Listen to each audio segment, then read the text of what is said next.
पहला प्रश्न, होश हो तो दूसरा सदा कल्याणकारी है, क्या ऐसा ही आप बुद्ध पुरुष कहते हैं? होश हो तो दूसरा न तो कल्याणकारी है और न अकल्याणकारी। होश हो तो तुम सभी जगह से अपने कल्याण को खींच लेते हो। होश न हो तो तुम सभी जगह से अपने अकल्याण को खींच लेते हो। बोध हो तो तुम जहां होते हो वहीं स्वर्ग निर्मित होने लगता है। तुम्हारे बोध के कारण। बोध न हो तो तुम जहां होगे वहां नरक दुर्गंध उठने लगेगी। तुम्हारे ही कारण। ऐसा समझो कि मूर्छित मूर्छित जीना नरक का निर्माण है, जाग कर जीना स्वर्ग का। जागते हुए किसी ने कभी कोई दुख नहीं पाया, सोते हुए कभी किसी ने कोई सुख नहीं पाया। सोते हुए ज्यादा से ज्यादा सुख की आशा हो सकती है, सुख कभी मिलता नहीं। सुख की आशा में तुम बहुत दुख उठा सकते हो भला, लेकिन सुख कभी मिलता नहीं। जागकर जो मिलता है उसी का नाम सुख है।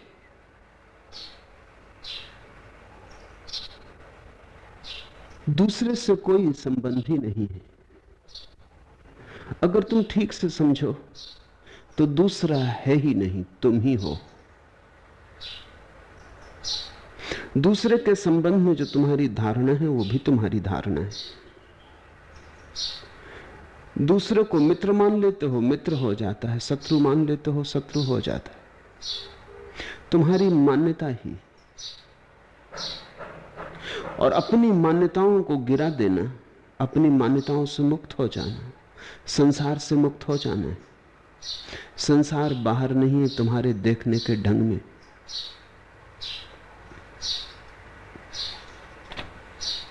मैंने सुना है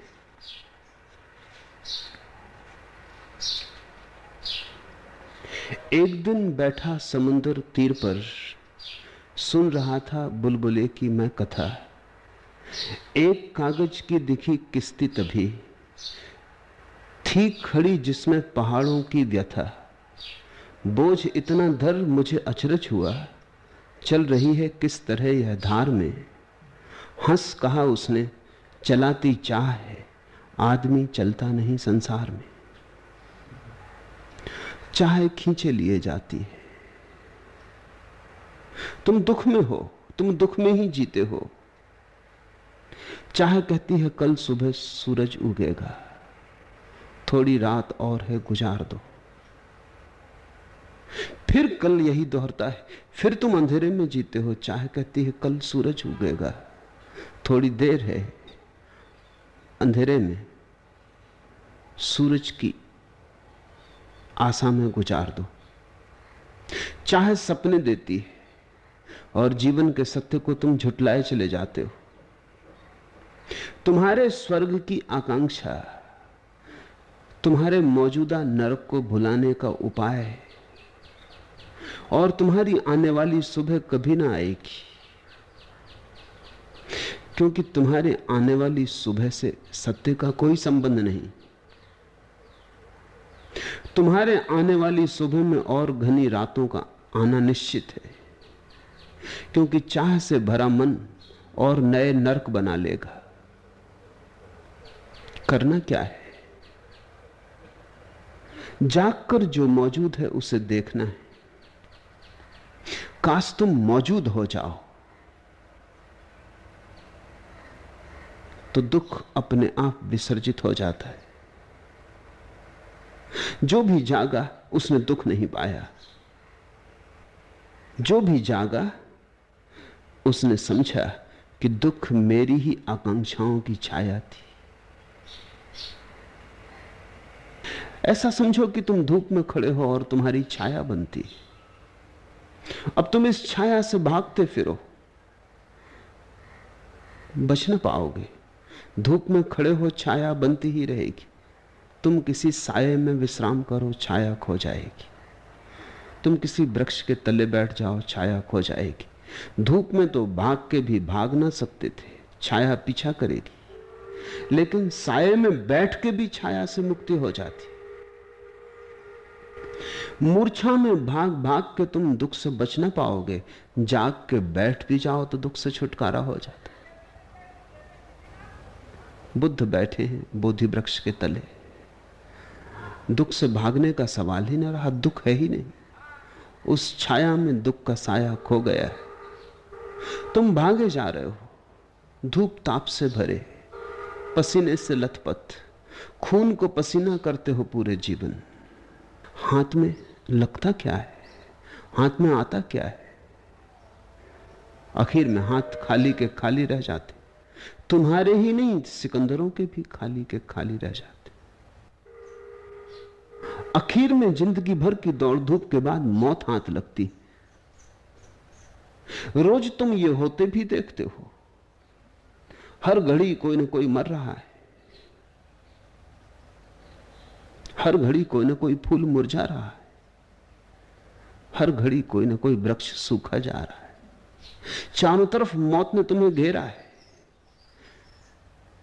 अर्थी निकल जाती है तुम्हारे सामने से, तुम दो आंसू भी रो लेते हो उसकी सहानुभूति में, पर तुम्हें याद नहीं आती कि ये तुम्हारी ही अर्थी की खबर है। ये मौत किसी और की नहीं, ये मौत तुम्हारे ही पते पर आई है। ए डाकिये ने किसी और के द्वार पर दस्तक नहीं दी, डाकिये ने तुम्हारे ही द्वार पर दस्तक दी है। हर मरती हुई अवस्था में, हर मृत्यु की घटना में तुम अगर थोड़े जाग के देखो तो तुम पाओगे तुम्हारे जीवन का सार निचोड़ क्या है। यही कि थोड़ी देर अबेर मर जाओगे, यही कि कदम चलते चलते रेंगते रेंगते मौत की मंजिल पे पहुंच जाओ। ये भी कोई पहुंचना हुआ? ये कोई बात हुई? ये जीवन तो बड़ा बेसार हुआ, ये जीवन तो बड़ा बेरंग हुआ, ये जीवन सच्चा नहीं हो सकता। इस जीवन को कहीं तुम चूक ही गए। तुम्हारे पास ठीक ठीक को देखने की आंख ही शायद नहीं थी। तुमने गलत देखा, वही गलत तुम्हें मृत्यु में ले आया। जिन्होंने ठीक देखा वो अमृत में जाग गए। ठीक देखने का अर्थ है जो मौजूद हुए। मौजूद होने की कला का नाम ध्यान है। और तुम हजार कोशिशें कर रहे हो कैसे अपने को भुला दो। तुम्हारी सारी चेष्टा यही है, कैसे अपने को भुला दो। जितनी देर तुमने अपने को भुलाया उतनी देर ही गंवाई। उतनी देर में तो भूमि की और परतें तोड़ी जा सकती थी, उतनी देर में तो जीवन की ऊर्जा और करीब आ सकती थी, जल स्रोत करीब लाए जा सकते थे। लेकिन आदमी का सारा जाल भुलाने का है। कभी गलत ढंग से बुलाता है, कभी ठीक ढंग से बुलाता है, लेकिन अब बुलाने में भी क्या गलत और ठीक। कभी शराब पी के भुलाता है, कभी संगीत सुन के भुलाता है, कभी वैश्यालय में बुला लेता है, कभी मंदिर के पूजा पाठ में।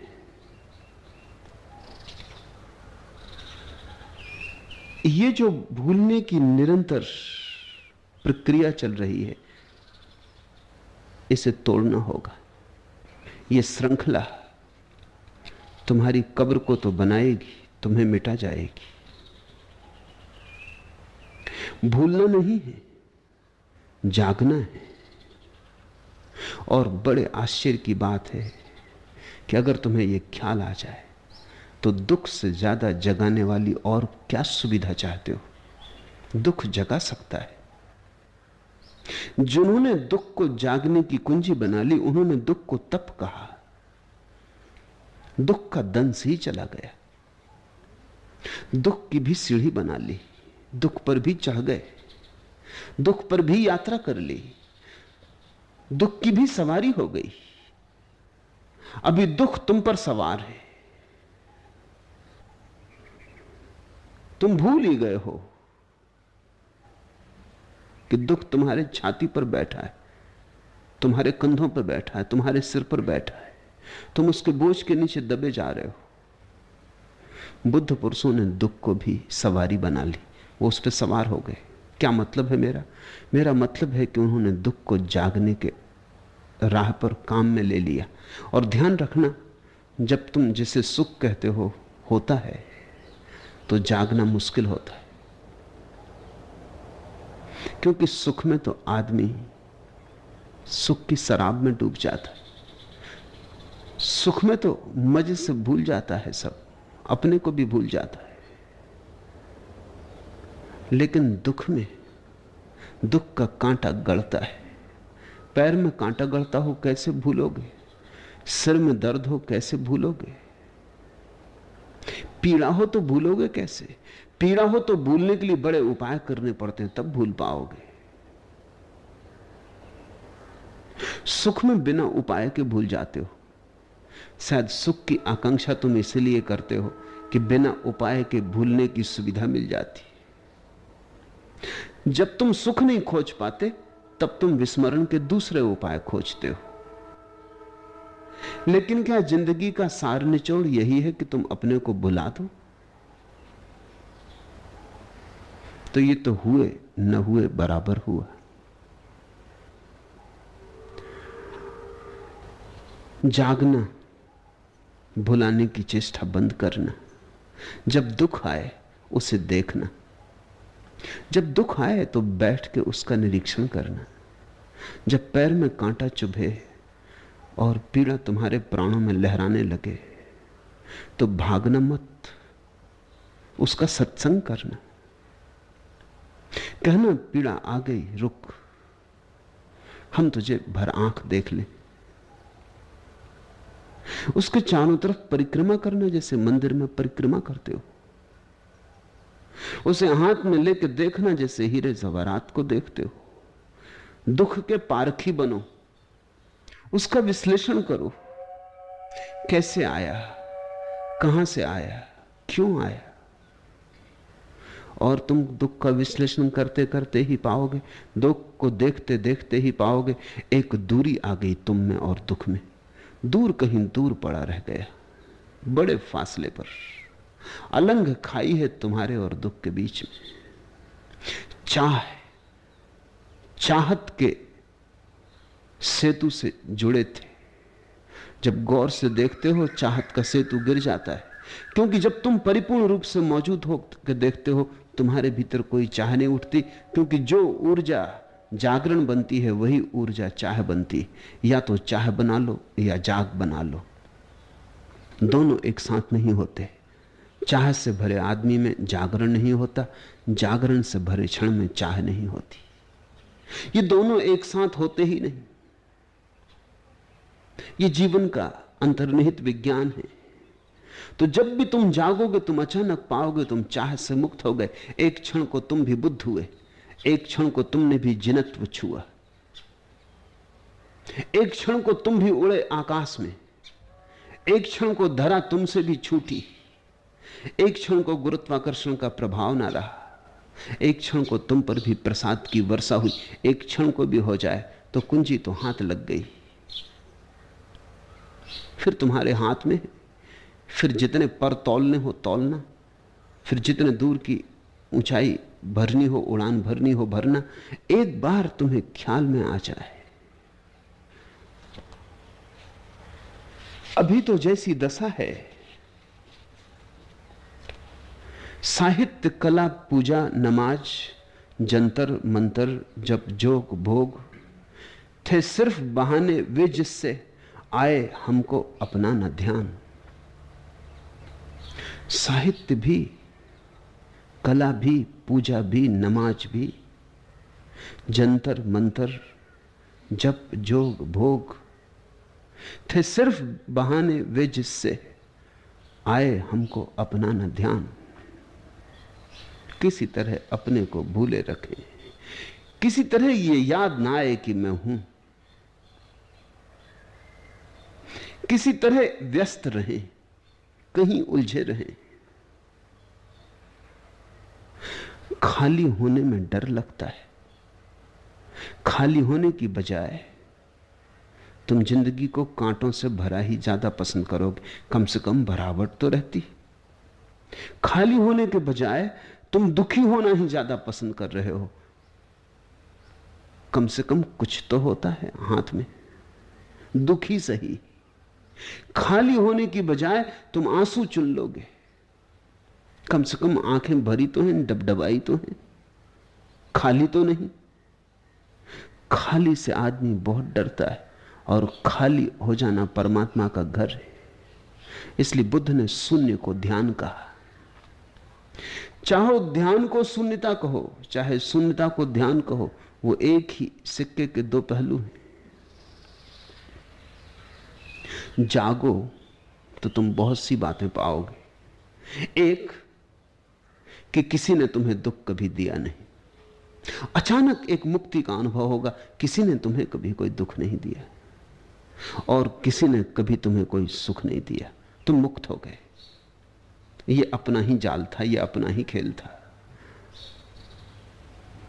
रात के अंधेरे में खुद ही कांटे बोल लेते थे, दिन में उन पे चलते थे और तड़फते थे। सुख की आकांक्षा करते थे, जितनी प्रगाढ़ करते थे उतने ही पीड़ा के कांटे गहरे हो जाते थे। जितनी पीड़ा गहरी होती थी उतनी सुख की आकांक्षा को और गहराना पड़ता था, क्योंकि इस पीड़ा को बुलाने के लिए अब और भी बड़े स्वर्ग बनाने पड़ते थे। जिस दिन तुम जाग कर देखोगे ये पूरा का पूरा खेल ऐसा साफ आर पार पारदर्शी हो जाता है, कुछ करना नहीं होता। एक मुस्कुराहट तुम्हारे तन प्राण पर फैल जाती, तुम हंसते हो सिर्फ ये जान के कि ये भी कैसा पागलपन था, ये कैसा खेल अपने साथ खेला। हालत करीब करीब वैसी ही होती है जैसे सुबह जाग के सपने के बाद होती। सपने में कितने बेचैन हो लिए, सपने में कितने दुखी हो लिए।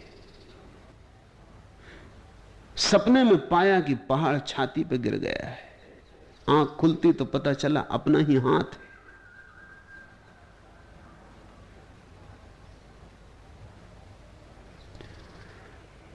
जैसा तुम्हारा सपना है ऐसी ही तुम्हारी जिंदगी। तुम जागे दिन में भी सोए हुए हो, तुम्हारे जागने का कोई भरोसा नहीं। रात तो तुम सोए हो पक्का, तुम भी मान लेते हो। जिस दिन तुम मान लोगे दिन में भी कि सोए हो, उसी दिन तुम्हारी असली सुबह की शुरुआत हो जाएगी।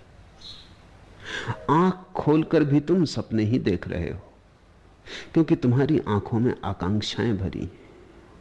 आकांक्षाओं से भरी आंखें सपना ही देख सकती हैं, सत्य नहीं।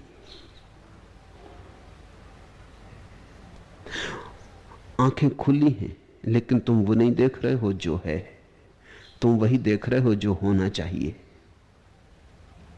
बस इस भेद को थोड़ा समझ लो, जो है उसे देखना है, जो होना चाहिए उसे छोड़ना है। वो है ही नहीं, होना चाहिए।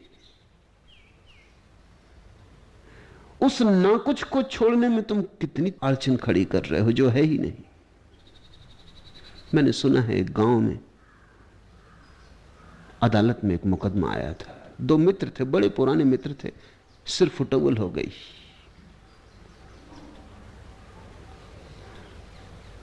जज ने पूछा कि झगड़े का कारण क्या था, तो दोनों थोड़े बेचैन हुए। फिर एक ने कहा कि झगड़े का कारण यह था कि मेरे खेत में इसने भैंसें घुसा दी। खेत कहां है? जज ने पूछा। उस आदमी ने कंधे बिचकाए। भैंसें कहां हैं? दूसरा आदमी बोला कि सुनिए, पहले पूरी बात सुन लीजिए। हम दोनों बैठे थे नदी की रेत पर, पुराने दोस्त थे, बातचीत चलती थी। मैंने इससे कहा कि मैं भैंसें खरीदने की सोच रहा हूं।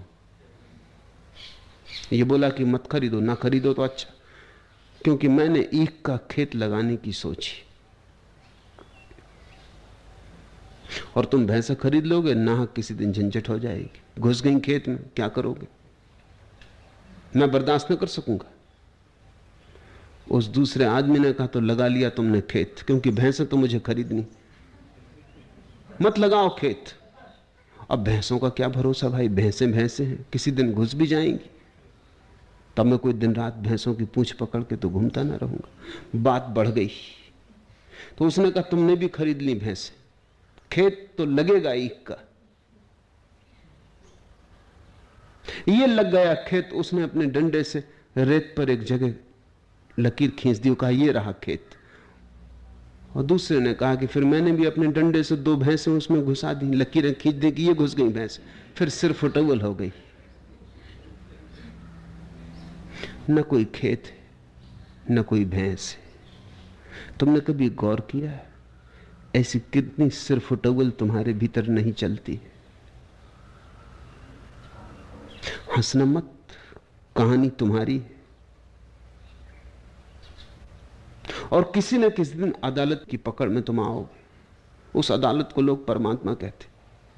किसी न किसी दिन परमात्मा की अदालत में खड़े होगे तो तुम भी ऐसी मुसीबत में पड़ोगे कि बता ना पाओगे कौन से खेत थे, कौन सी भैंसें थी। सिकंदर को भी कंधे उचकाने पड़ेंगे, क्योंकि सब खेत काल्पनिक थे और सब भैंसें काल्पनिक थी। सब दोस्त काल्पनिक थे, सब दुश्मन काल्पनिक थे। कुछ हुआ न था। आकांक्षाओं में मुठभेड़ हो गई थी, वासनाएं लड़ गई थी, भविष्य की योजनाओं में संघर्ष हो गया था। वर्तमान में तो कुछ भी न था, हाथ तो खाली थे। लेकिन आदमी आकांक्षाओं से भरा जीता है तब तक जब तक कि थोड़ा जाग के देखता नहीं। थोड़ी आंख के किनारे से जरा जाग के अपनी जिंदगी को देखो, थोड़ा सही। तुम्हें हंसी आए बिना न रहेगी। जिंदगी तुम्हें एक मखौल मालूम होगी, एक मजाक मालूम होगी। किसी ने जैसे व्यंग किया। जागा हुआ व्यक्ति पहला तो अनुभव यह करता है कि यहां दुख और सुख का कोई कारण ही नहीं, सब कल्पना का जाल है। और जैसे ही यह समझ में आता है, एक नया आकाश भीतर अपने द्वार खोल देता है।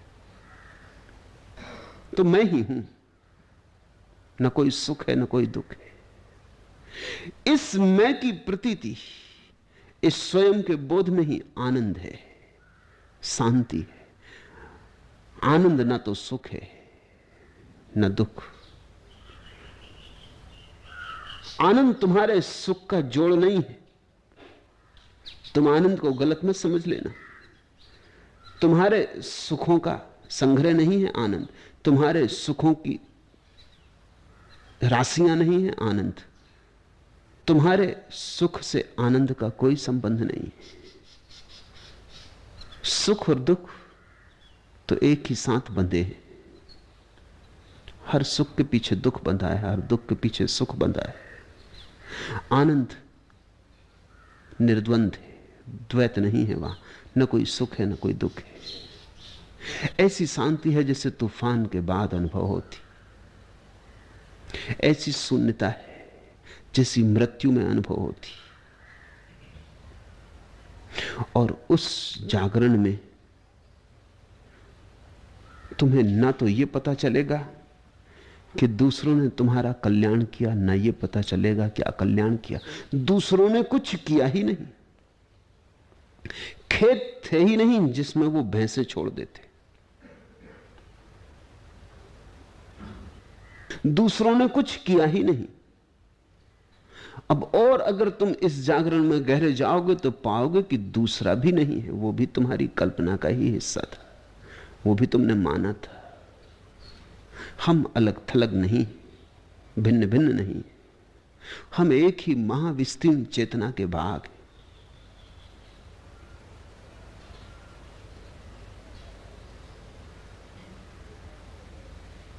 मैंने सुना है एक केंचुआ कीचड़ में सरक रहा था कि उसे दूसरा केंचुआ मिल गया कि उसने कहा मैं बड़े दिन से तलाश में था, अकेला अकेला उब गया हूं, विवाह की आकांक्षा है। उस दूसरे केंचुए ने कहा ना समझ, मैं तेरा ही दूसरा हिस्सा हूं। केंचुए के दोनों तरफ मुंह होते हैं, दोनों के मुंह मिल गए थे, वो एक ही केंचुआ था,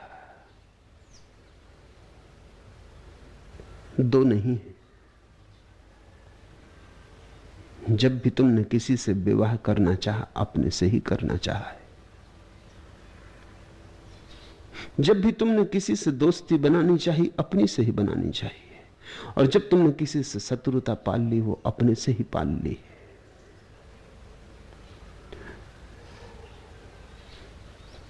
चेतना अदृश्य है, लेकिन दूसरे में हमारा ही छोर है, हम दूसरे के ही छोर हैं। जीवन गुथा है, जीवन एक है, बहुत नहीं है, अनेक नहीं है। जाग के ये पता चलता है तो कैसा कल्याण, कैसा अकल्याण। कौन करेगा कल्याण, कौन करेगा अकल्याण। तुम ये मत सोचना कि बुद्ध पुरुष ये कहते हैं कि होश हो तो दूसरा सदा कल्याणकारी। बुद्ध पुरुष कहते हैं होश हो तो कल्याण ही कल्याण है, अकल्याण नहीं। तुम्हारे होश के कारण, दूसरे के कारण नहीं। दूसरा तो है ही नहीं, होश में कहां दूसरा। ये सब बेहोशी की बातें। समा है, गुल भी है, बुलबुल भी, परवाना भी, रात की रात ये सब कुछ है, शहर कुछ भी नहीं। बस सब रात की बातें हैं, सुबह कुछ भी नहीं। ये बेहोशी की बातें। समा है, गुल है, बुलबुल भी, परवाना भी, रात की रात ये सब कुछ है, शहर कुछ भी नहीं। जागृति की सुबह में रात के सपने सब खो जाते, उनमें से कुछ भी बचता नहीं। ऐसा नहीं है कि सुबह जाग के तुम पाते हो कि 50% सपना तो झूठा था, 50% सही था। ऐसा नहीं कि तुम पाते हो 10% सही था, 90% झूठा था।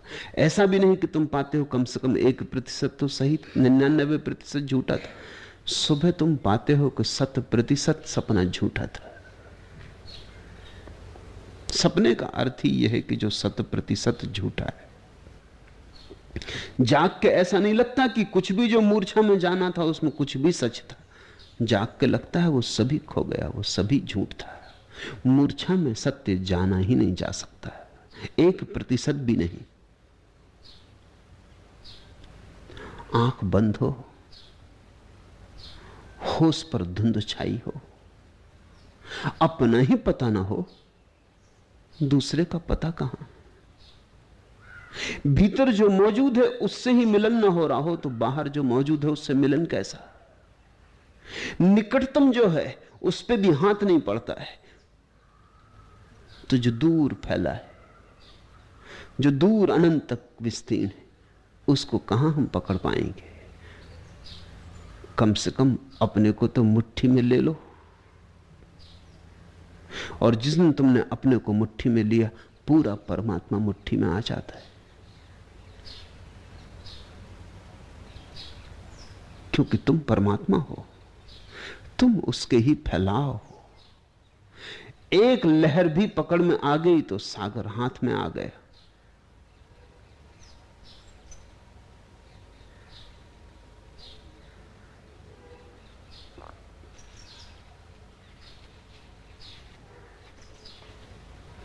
दूसरा प्रश्न, नींद में सपने नहीं आते पर लगता है कि कई दिनों से नहीं सोई हूं। जरा सी बाधा पर भी शरीर जाग पड़ता है, जैसे कि